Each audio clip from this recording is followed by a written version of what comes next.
Ladies and gentlemen, this is it.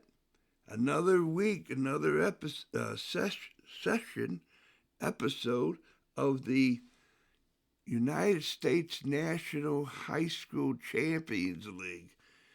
And then today, though, we have the other co founder. We have the co founder from down there in Tampa Bay, the great, a magnificent, our friend, going to be your friend, David Wilson, ladies and gentlemen.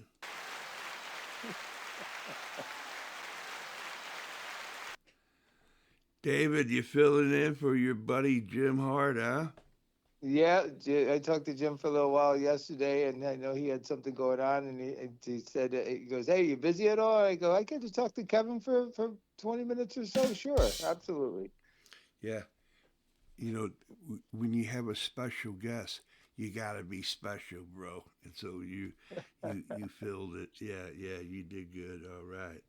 So the story comes out is that we have a little way of a little format of trying to do this. So basically, you're on the audition right here, right now. So Okay. how do you hit it, Dave? I guess we'll find out. All right, that's your cue. Oh, yeah. I was just gonna say when we talk about the Champions League, and Jim and I talk about all the time, and different places it's going to come up and stuff. We always look first and go, this is not possible without, obviously coaches that actually want to work hard and do everything for it, but without the sponsorship of the people we have behind us, none of this is possible. None of this is as good as it is without special people like Select Sport America. It's a national sponsor. It's they started off with just us down here in Tampa, and St. Louis, and now that every time somebody else joins this coming year, we have what are they called now? The Minnesota Champions League, which is Manatee County and Sarasota counties, are combining to start a Champions League, and they've gone right under the select wing as well. So once again, they've stepped up for us, and we can't thank them enough. Oh man, you passed the audition. So so there you have it. And just for your the viewers that they each place where select has is the official ball for the high school champions league. They put Yep. their logo on it, and Yeah, yeah. They put the logo of that Champions League. You're right. So if it's here in Tampa, our crest is on there. If it's in St. Louis, theirs is on theirs. Same as South Florida, Polk County, and now Minnesota. yeah, I mean really snazzy. And Yep. so and then that brings me to the St. Louis sponsor. One of them is Fast Lane Convenience. David, if you ever come up through to get up to St. Louis through Missouri and everything, stop at the Fast Lane Convenience stores. They got the best gas. It's the cleanest place you ever see. I mean, it's like they scrub the sidewalk. Yeah, how about that? And That's it. yeah, and everything's hot that's supposed to be hot. Everything's cold the way it's supposed to be cold. So, if fast lane, that's where it is. And lastly, they give out the 12th player award. I apologize. The 12th, Nice. yeah, the 12th player. That's for a like a the character of a player on a team. They submit their their resumes and bios and and there it is. You say, man, that's the 12th player Yeah. because you've been in sports character. It's kind of like it doesn't build it; it reveals it. Yep. Well, Uh, it's funny you say that too, because we have the similar award down here. It's actually sponsored by the Peak family. It's called the Peak Family Scholarship, and that's our 12th player award. And I'm sure it's very similar to St. Louis, where it goes to that player that is the heart and soul of the team. It doesn't have Wow. to be doesn't have to be a starter, doesn't have to be a kid that even plays for you, but that kid that just does everything for your team. He's there, cheering on everybody else. And if he gets his moment to shine, he's the first one to jump off that bench and throw off his sweats or whatever he's wearing beforehand and get ready to play for you and is happy with whatever time you give him.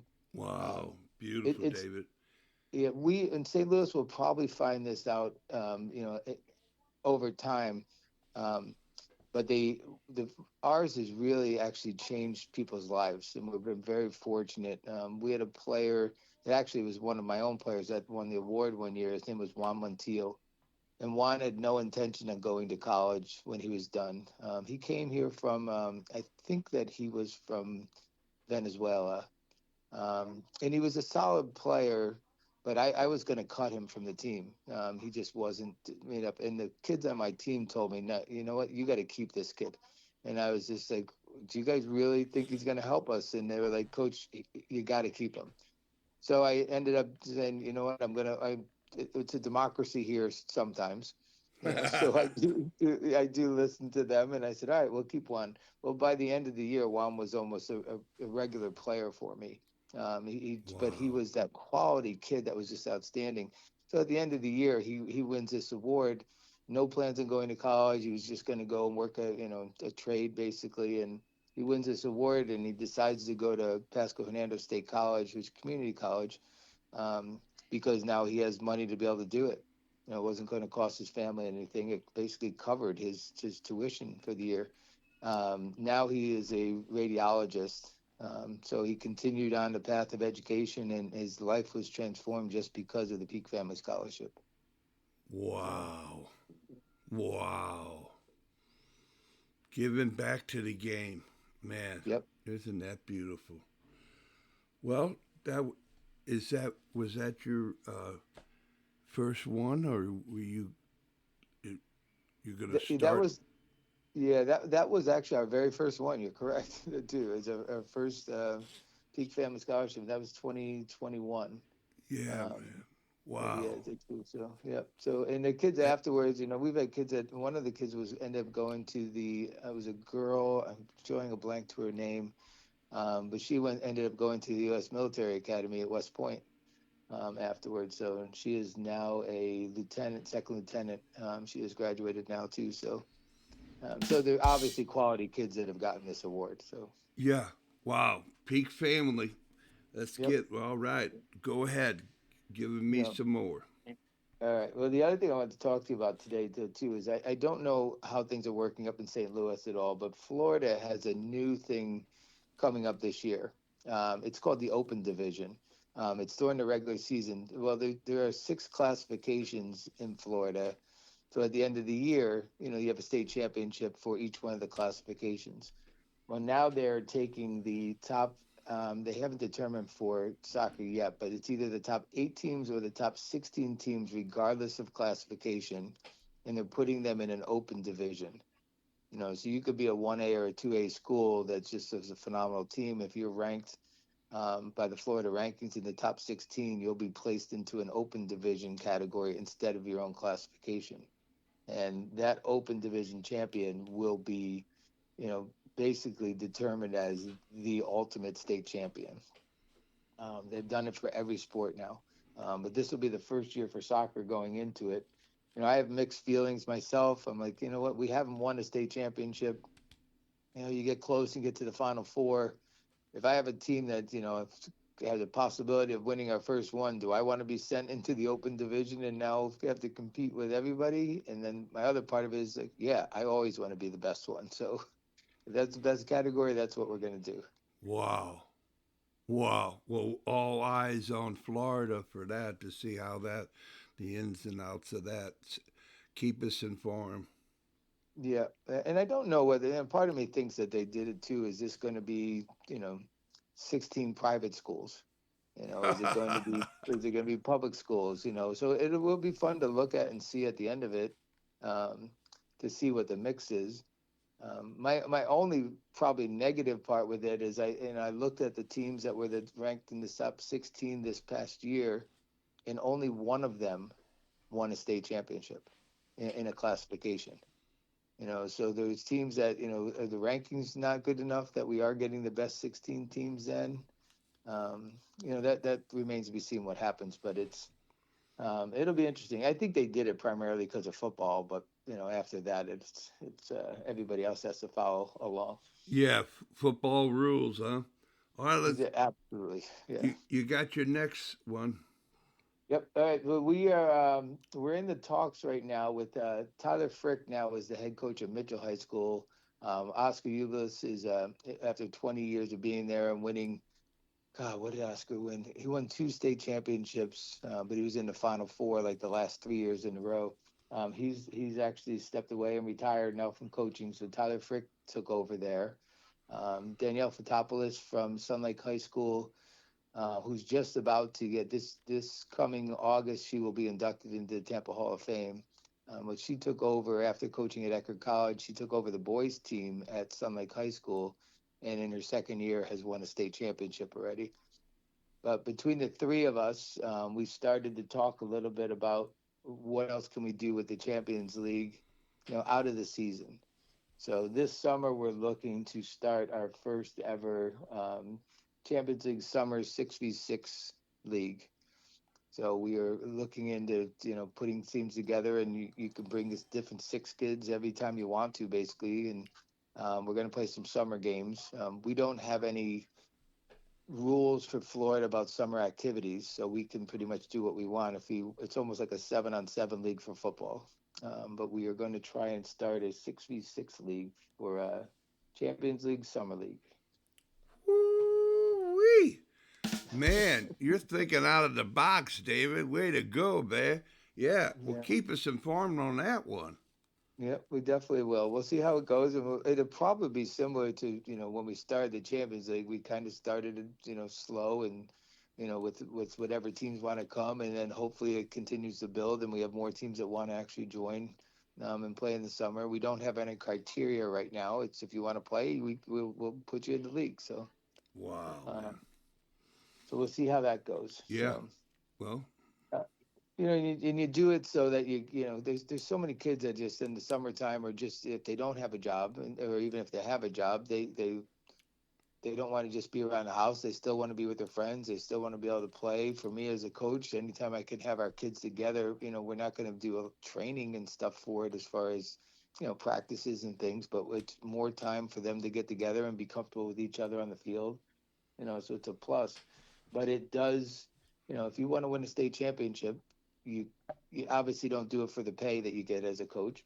You do it by spending your time with your kids and putting in the work, and that's what we plan on doing. So, yeah. All right, the next one. Which definitely brings me to the next thing, though. So, winning a state championship, self-promotion a little bit or a lot. I also coached a tennis team here at Wiregrass Ranch, and I have for 20 years now. I took over the team the very first year because we didn't have another coach to do it. So I said, all right, I'll do it for a year, and then we'll find someone to do it. Well, I had so much fun doing it that I've continued to do it now for 20 years.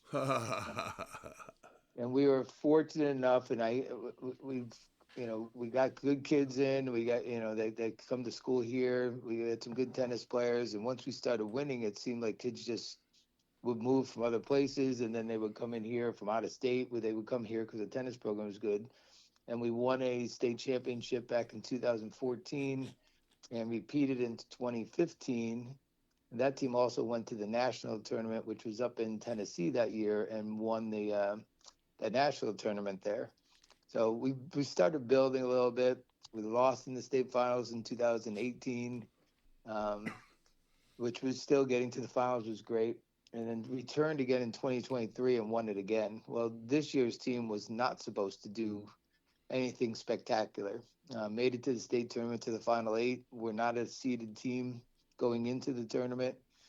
Knocked off St. Thomas Aquinas in the first round, and it had Mentaza in the semifinals, and we knocked them off 4-3.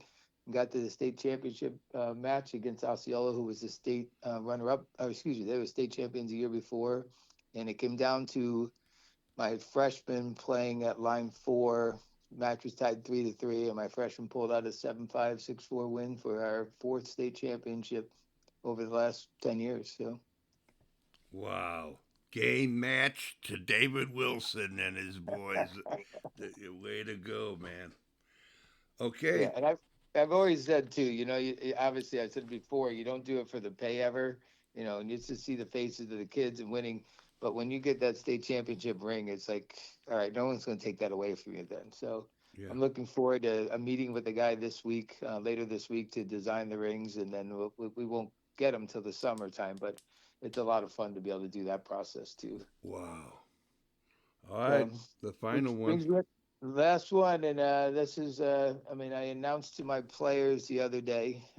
We had our banquet for soccer, but I announced to them after, this is my 42nd year coaching, but 20 years here at Wiregrass Ranch, and I did announce to my players the other day um, that this will be my farewell tour. So this season will be my last season coaching boys soccer here at Wiregrass, unless something weird happens. Um, I feel like I have an assistant coach right now that is ready to take over the program and keep it going. What we've been doing. I now have total here. I think I have like 332 wins here, but 470 total of my career, and I'm ready to let somebody else do it. So I'll remain as athletic director. I'll probably stay doing tennis, but 2 years down the road, it looks like moving to, or I'm actually next week, I'm moving to Lake Jovita, which is a golf community on 2 beautiful golf courses. So my wife and I are moving there, and my days are going to be playing golf instead of coaching, I think, in a little while. Wow. Wow. So the semi-retirement kind of guy, nice going, baby. Yeah, Yeah. yeah.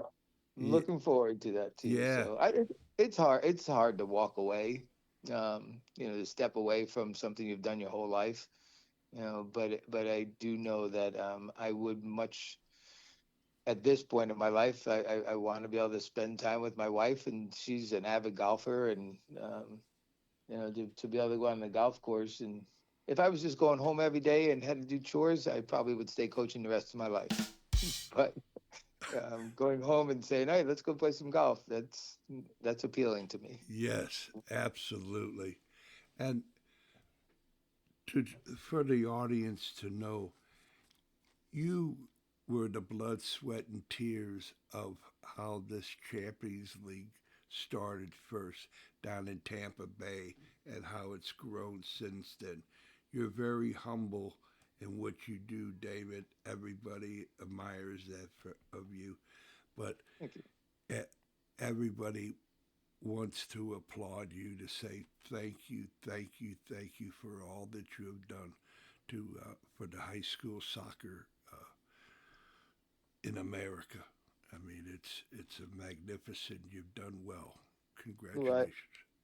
thank you. I appreciate that. And I keep joking with Jim. I want to find out what it's like to be retired and have all day long to do stuff and not try and do it in between going to a meeting with a parent, going to class, doing everything else. And I plan on still continuing doing the Champions League with Jim, um, but being able to run it with a little more time, be able to give it what I think it deserves. And it's been a pleasure doing it, and building something that Jim's concept of coming up with, and then handing the ball to me when he retired to step away from a little bit. And he knows that I dragged him back into it because I named the trophy after him, and I made him present the trophy after the first year. And then I sort of dragged him back into doing stuff with me. And Jim is relentless worker, and nothing helps with the expansion more than Jim Hart and getting the word out there and promoting it and stuff. And he lets me run the things down here for our own Champions League, and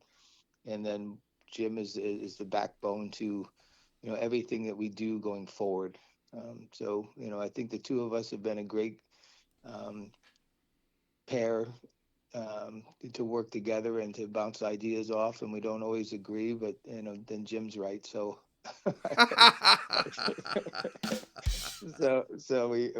but we work great together, and I'm looking forward to doing it for a lot more years after this. Oh man, beautiful. And there's nothing else to say. I mean, that closes out the report, and we're looking forward uh, to the next time you come on and lay it out, because you hit it out of the ballpark today, man. That was wonderful. Thanks, Ed. Okay, Well, it's always a pleasure to talk to you. all right then. All right. So we want to take that and say, ladies and gentlemen, this has been the report for the United States National High School Champions League. Bye bye, everyone. Take care. Take care. Take care, David. All right. See you, Kevin. Thank you.